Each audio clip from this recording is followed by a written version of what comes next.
Ndiyabulisa mawethu, uyabulisa umandonde ndonde limbungela zikaXhosa. Usiqwenga nasenqunqumbana ngathi ngumthamendlela umangangam ndigaqile. Umpondo zenyathi ziyazamazamisa kuba seluhodlula kodwa hayi impundu zenqanda ndizincamile indoda ziyazibithanda matshini-tshini.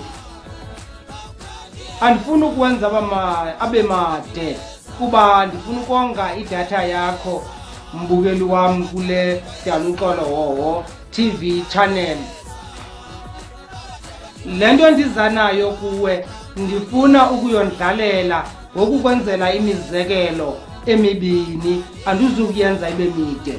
Umzekelo wokuqala, ngokokwakudala igqirha xa licelwe emzini into yokokuba liyokhokela umsebenzi, masibe sisithi ngokwangoku nokokuba ngowuphi na umsebenzi, as long qha ufuna ukukhokelwa ligqirha, beliye lenze kanjani elo gqirha xa lukhokela lo msebenzi.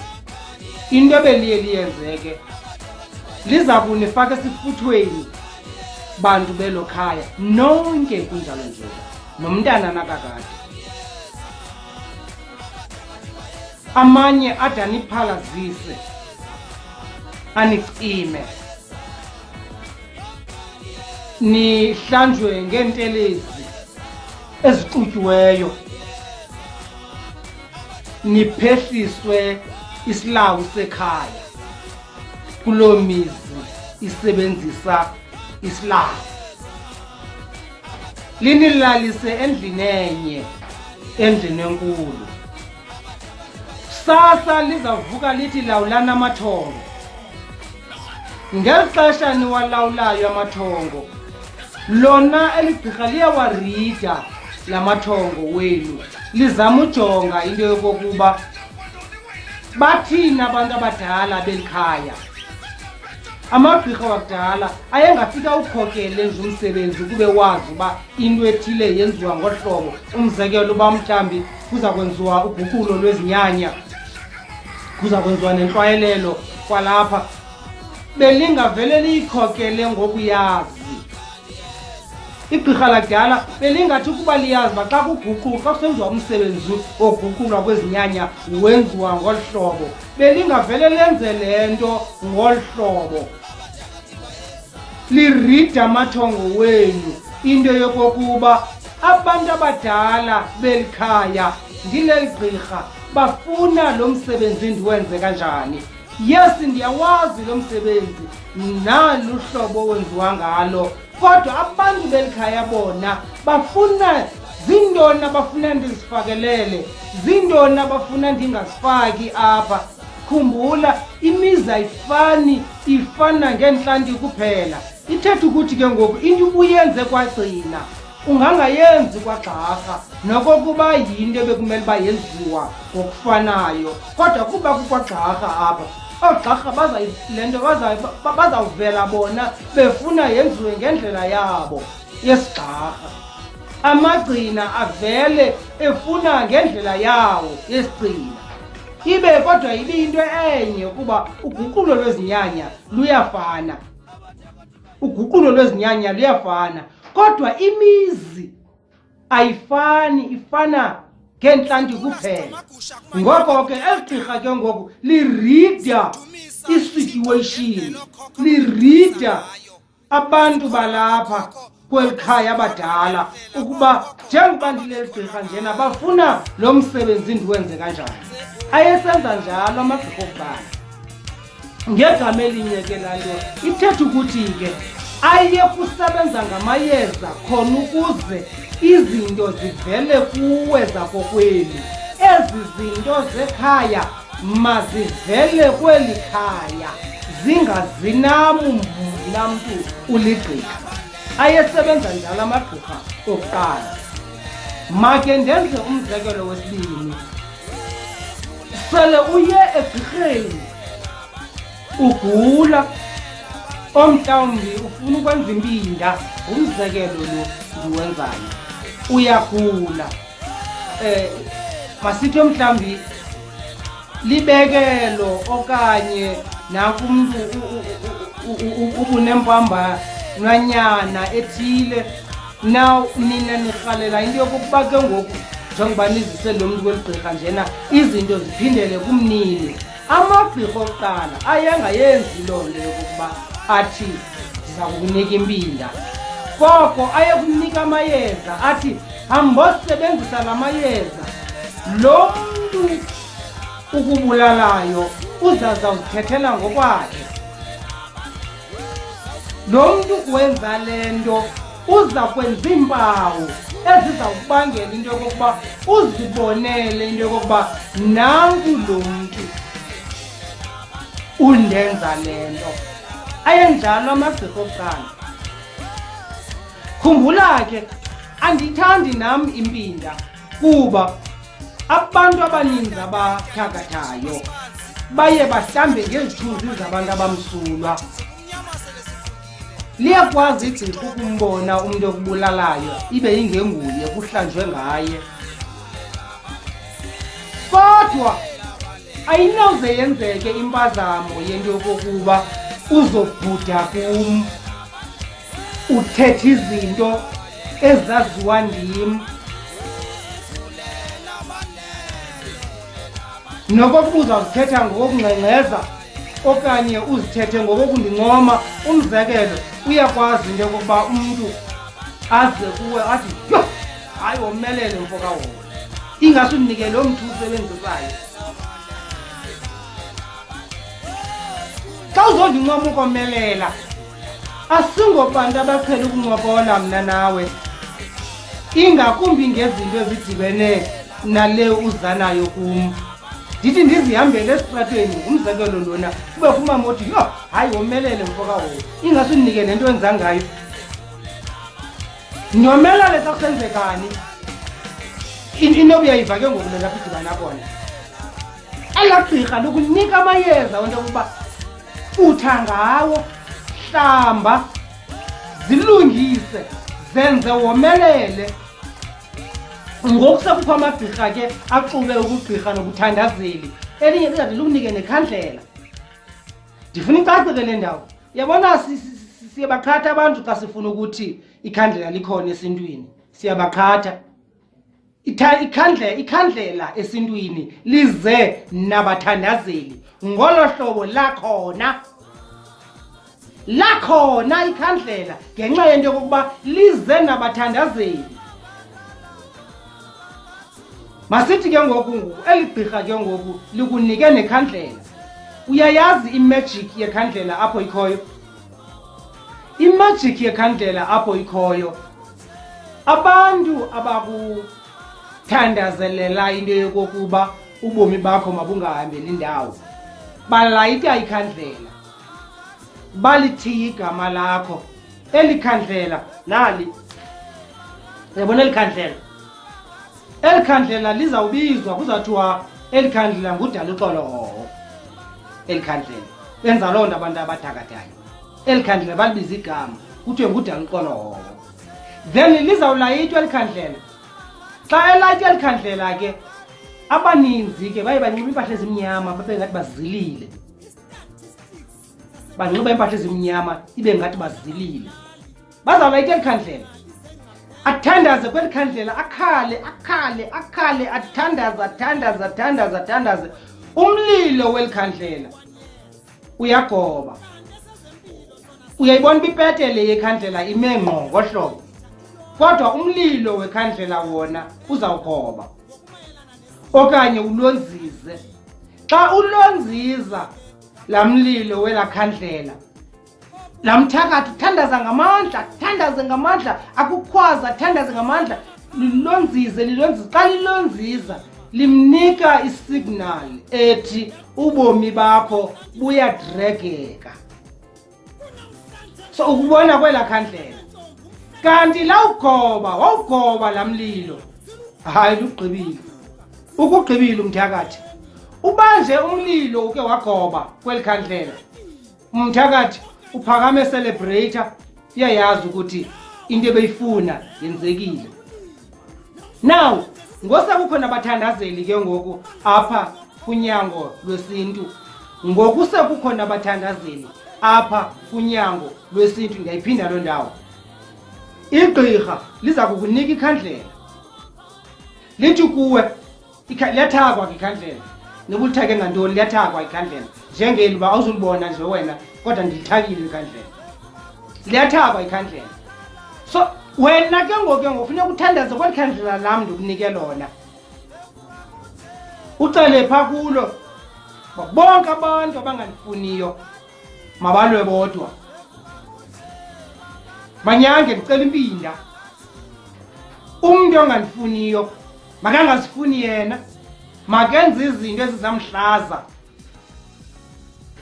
uthatha yonke into umntu ongandifuniyo nomntu ondibulalayo makeze azondixelela uripota kweli khandlela into eza kwenzeka ke ngoku xa uqhubekeka nothandaza kweli khandlela ulinikwe ligqirha ela khandlela lomthakathi liyasindwa leli ikhandlela ulinikwe ligqirha kuba umthakathi ufake ezakhe izinto kwela khandlela nam mna mntu ligqirha ndokunike lam ikhandlela ndiyithakile khona ukuze libe namandla okohlula abathakathi now xa uthandaza kweli lam ikhandlela ubulala ela khandlela lomthakathi into eza kwenzeka ke ngoku uzawuba lilayita umthakathi ela khandlela livele libe bright ela lakhe lingafuni ukuba dim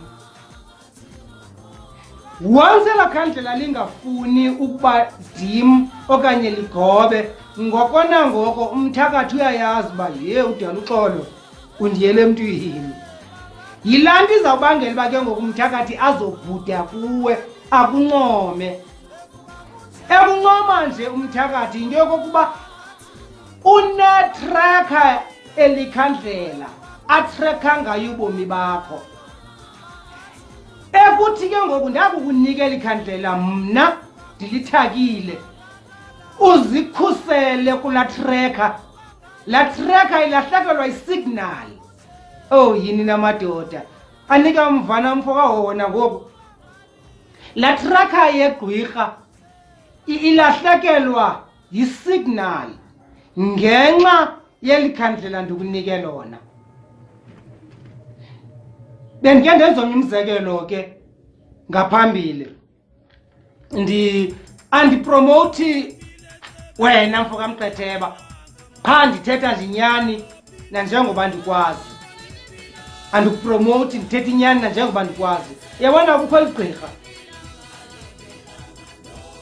elgqirha eli lesidi liyenze kumnganam omkhulu uBrankuja eside B eKhayelitsha eKapa uba uMqetheba lo uba uMqetheba akonqeni ukwenzela amayeza awathaka athi in ambowasebenzisa lo muntu ukubulalayo uzawuzizela kuwe azothetha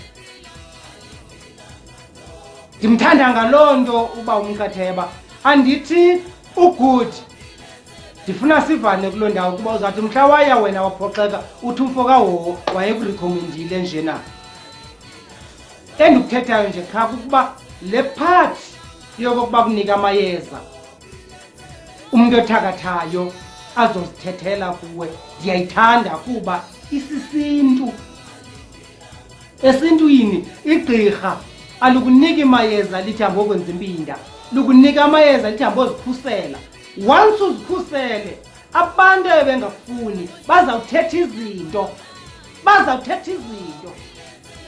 omnye athi azokuxelela athi yazi ngalaa mini kwakusenzeka into ethile ebomini bakho ubani nguye wathi awubulaleki xa usebenzisa amayeza okuzikhusela kodwa uyabulaleka xa usebenzisa amayeza okuzama ukuziphindezela kuba xa uziphindezela uzazibulwa nabani ukhona omnye wakwathi wenza impinda kwasafuma wakhe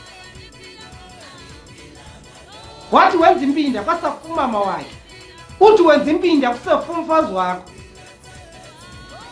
eyona nto ebalulekileyo kukuba usebenzisa amayeza okuzikhusela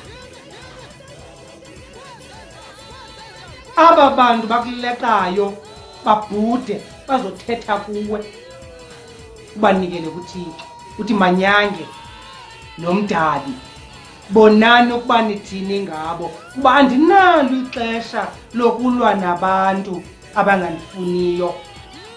Andinalo ixesha lokubulala abantu abangandifuniyo, kuba ndifuna uyibeka icace le ndawo. Imizuzu i-15 mandilekele ukuyigqiba. Ndifuna ukuyibeka icace le ndawo. Uyabona, ukuba ndenze imbinda undibulala ndakubulala, abakokwenu bazawuphinde nabo bafuna imbinda kwelinye igqirha ndibulawe, abasekhaya bafuna imbinda. So xa uyijonga le nto, it's about mbinda. It's a question of mbinda.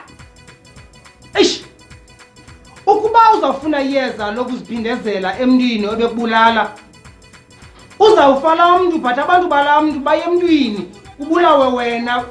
So kukubulalana nembinda. That's why ubona kusifuwa kangaka nje namhlanje. Kanti ngokwakudala usebenzisa amayeza okuzikhusela into yokokuba bangakwazi ukukufumana abantu abakuleqayo. Nantsi into ebalulekileyo, sukufumaneka. Mandenza umzekelo nje, umzekelo lula. Nazi isikoli ziteni ngapha, esiyi-1 ngapha sibulale esiyi-1 ngapha, esiyi-1 ngapha sibulale esiyi-1 ngapha. La 10 iyaphela, le 10 iyaphela. Yabo? Yi-10 kodwa baphela besifa boyi-20 becinga fanele bakhatha iproblem. So if wenza impinda awuyikhathanga iproblem, kodwa uyayimema kangangento yoba okakufa kungade kongena nasebantwaneni bakho nakwisizukulwana sesizukulwana. That's why kweminye imizi uye ubone uba ukufa akupheli kuba kwaqalwa ngumntu othile. Okwakufa kulaa mzi akupheli kuba kwaqalwa ngumntu othile owayecinga fanele uba uyaziphindezela. Mandiyivale. Xa ndiyivala ke, ndiyivala ngelithi ke ngoku, mawethu, ndiphethe ikhombo apha. Ndizabe ndibonisa liphepha ke ngokwangoku. Liyakwazi uvela nakakuhle? Ya, ingathi liyakwazi uvela eliphepha. Ndiphethe ikhombo endiyithunywa ngovambane, omahlahla, osiyoyo, onjembu, omlawu. Ndingumzukulwana kaNxele kaMakhanda. Le khombo ke siyibiza ngokokuba ziintsebenzo zokuvula imibono namathongo. Sendiyondlalele ke ngeli xesha ndikuxelela ngale mbali ndidibaxelela ngayo, bendisondlalela le khombo. Le khombo ndiza nayo kuni Mzontsundu. Uyayithenga nge-200 rand, uthumele nemali extra eyi-100 rand, into ethetha ukuthi uthumele i-300 rand. Sukunike le khombo okanye ndikunike le khombo, uhambe uyofutha. Uzawufutha ngale khombo. Andizuyicacisa uba ke uyenza kanjani. Umntu ngelaa xesha i-order ngalo uza kuyifumana ingcaciso epheleleyo. Uyafutha ngala mayeza ndiwathakileyo. Wakube ufuthe ngawo, umane uthandaza kweli khandlela. Eli khandlela ke ndingathanda, eli lithakiwe, ndingathanda into yokokuba ndikucebise into yokokuba khawuwongeze noba 2 ngaphezu kweli.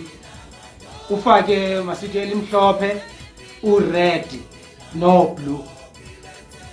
Elimhlophe, white, ured no-blue. Ube namakhandlela ayi-4. Kodwa elona liyi-main leli ndikubonisa lona, eli lisetyenziwe ikhandlela. Khawuthandaze kula makhandlela. Mna ke andifuni ukuthi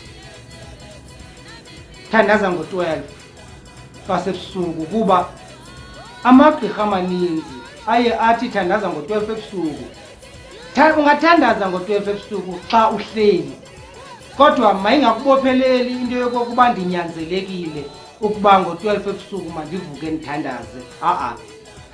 Kweli lam ikhandlela ngelo xesha ufumana ithuba ngalo noba kunini zivalele endlini uthandaze. Uzivalele endlini ufuthe. Xa uthandaza ucela yonke into oyifunayo kweli khandlela. Phaa esifuthweni ucela yonke into oyifunayo. Nokuba yintoni.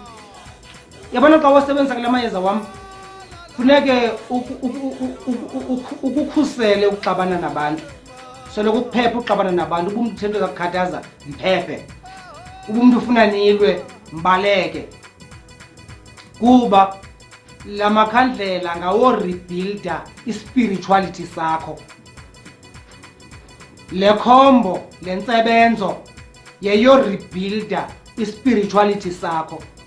Awusoze ukwazi into yokokuba ndithi kuwe sebenzisa le khombo for inyanga ezintathu, because zintathu inyanga funeka uyisebenzise ngazo le ntsebenzo.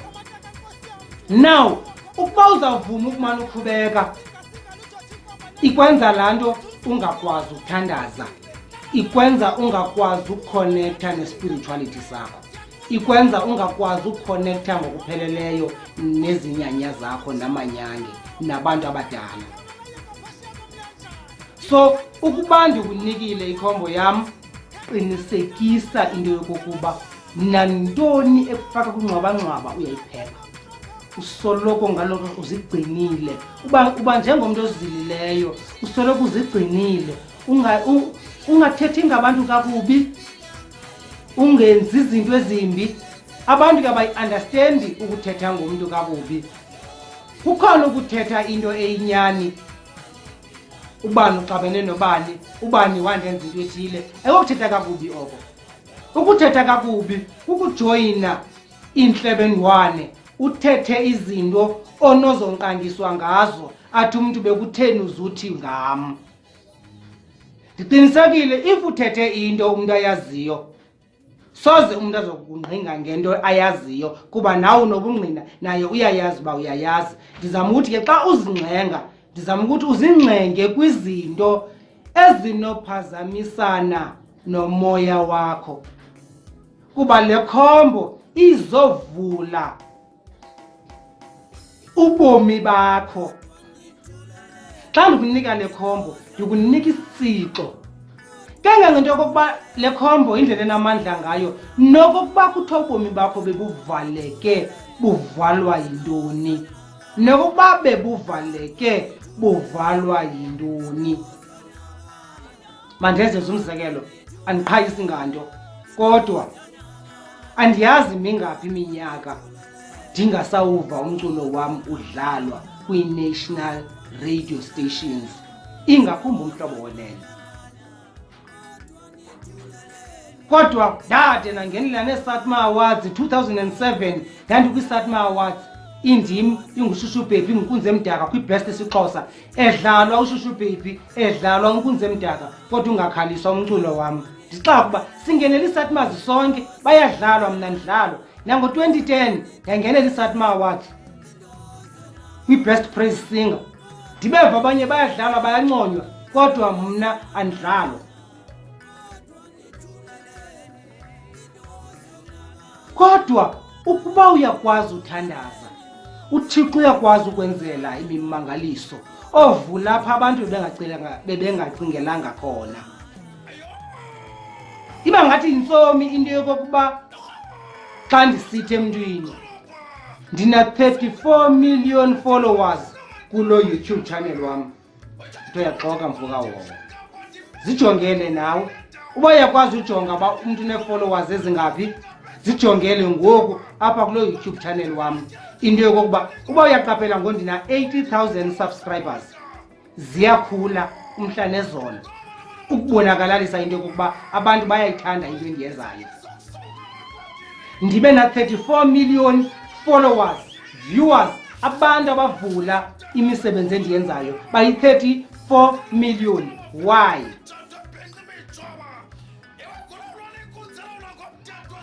Le ntsebenzo ikudibanisa namawenu. amawenu akuncede ukuvula indlela zakho nokokuba abantu abangakufuniyo bavale kangangoko bekwazi ukuvala. Kuba sekucacile into yokokuba umculo wam uyawuzudlalwe emhlobo wenene nakwezinye ke ii-radio stations ezikwa-SABC mhla ndanomngane kweza radio stations okanye ndenza into bawuze bawudlale. Ngokwangoku ndingekabinamngane ndingekenzi into awukwazi udlalwa umculo wam. Even ngoku bewubonayo uba uyatrenda kuYouTube, umculo wam uyatrenda kuYouTube, kodwa abanasazele sithi why singamdlali lo mfo. Kungenzeka nobakho ubomi bubotshwe njengobam, kungenzeka nobakho ubomi bubotshwe njengobam. Nantsi intsebenzo ke. Le ntsebenzo xa uyisebenzise kakuhle wathembela kuyo, kuba xa uthembela kuyo ithetha ukuthi uyakhonektha namanyanga kuni. Wathembela kule ntsebenzo xa ndikunikile, loo nto ithetha ukuthi uyakhonektha kumanyange wakuni nothawa kwahoho. Andakhi mlandeli wam ngale ntsebenzo, ndifuna wena usebenzise le ntsebenzo uvuse ikhaya lakho. Kuba sinengxaki ngoku into yokuba xa sithetha ngesintu sifuna ukulandela abantu abathile abanamasiko wabo, kanti esintwini ulandela okwenziwa kokwenu, ulandela okwako kwenu. Esintwini umntu nomntu uvusa ikhaya lakhe. Ndiza naloo nto ke mna ke ngoku ndithi sebenzisa ezi ntsebenzo ngeenjongo zokwakha wena, wakhe ikhaya lakho. Ndigqibile. Thatha ezi ntsebenzo uthandaze, ucele amanyange akunika amandla. Nokokuba bungakanani kunzima ojongene nabo, cela amanyange akunika amandla wakhe ikhaya lakho. Kangangento yokokuba into endilibalayo, ubuke wasebenzisa ezi ntsebenzo suvuma uxabana nabantu ozalwa nabo, kuba xa unqula bayakuphazamisa emoyeni. Ndiyavakala. Xa usebenzisa le khombo yam le ntsebenzo kubaleke uxabana nabantu ozalwa nabo, kuba wakuxabana nabantu ozalwa nabo bakuvala spiritually. Iyavaleka. Ngoku uzawuba ngazisebenzisa iintsebenzo zam zingakusebenzeli. Kaloku ezi ntsebenzo zivula iindlela zakho, zikudibanisa nabakuni. Abakuni ngabaphilayo nabangaphiliyo. Ngoko ke kubaleke ukuxabana nabaphilayo, kuba xa uxabana nabaphilayo bakhona bakhathazayo kwaba babhubhayo ebebethanda aba wena ungabafuniyo ulwa nabo. Ngoko ke le ntsebenzo xa ndiye ndiyibize ndiye ndithi mna yintsebenzo yokwakha amakhaya ngokutsha. Le ntsebenzo iziswa kuni ngovambane yintsebenzo yokwakha amakhaya ngokutsha. Ukuba ke le ntsebenzo uyayifuna ungandithumelela i-email daluxolo.hoho@gmail.com, daluxolo.hoho@gmail.com. Make ndijonge ke inamba umuntu anothumela kuzo uWhatsApp. Inamba onokuzisebenzisa ukuthumela uWhatsApp ngu-063 ibe ngu-083 083 ibe ngu-8316 8316. Ungathumela uWhatsApp apho okanye uthumele i-email. Kuninzi endiza kucacisa, kodwa ngokwanamhlanje ndirhalela ukuba ndinicele ndime nje kule ndawana. Ndicela uma nje kule ndawana ngoku. Ndiyayazi ikhona imibuzo, kodwa ndakuyiphendula. Ningayibuza imibuzo enifuna ukuyibuza, ndakuyiphendula. Isishwankathelo sento endiyithethileyo namhlanje kuni sithi igqirha belinika ikhaya amayeza okokuba izinto zekhaya zivele kubantu bekhaya. Igqirha belingakunika imbinda kudala, belikunika amayeza okuzikhusela, into bakhuseleka, amayeza okuvula indlela zakho. Lithiwa ndim ke ngoku, le khombo, le ntsebenzo ndiyizisa kuwe yeyokwenza loo msebenzi wawusenziwa ngamagqirha wakudala osowunqabile namhlanje. Xa usebenzisa le khombo, izinto zakho zizawuvela kuwe, abantu abangakufuniyo bazawuthetha kuwe, iindlela zakho zizawuvuleka, izinto zakho zizakwenzeka ngohlobo ufuna ngalo nokokuba awufunwana. Namhlanje kufuneke ungayithethi inyani kuba woyika into yokokuba wakuyithetha inyani zizawuvalwa iindlela zakho. Sixoka ngenxa yokokuba sisoyika iindlela zethu zivalwe, kanti sonke sinamanyange, sinezinyanya zethu ezisithanda xa sithetha ngokohlobo zona izinyanya zethu ezifuna ngalo.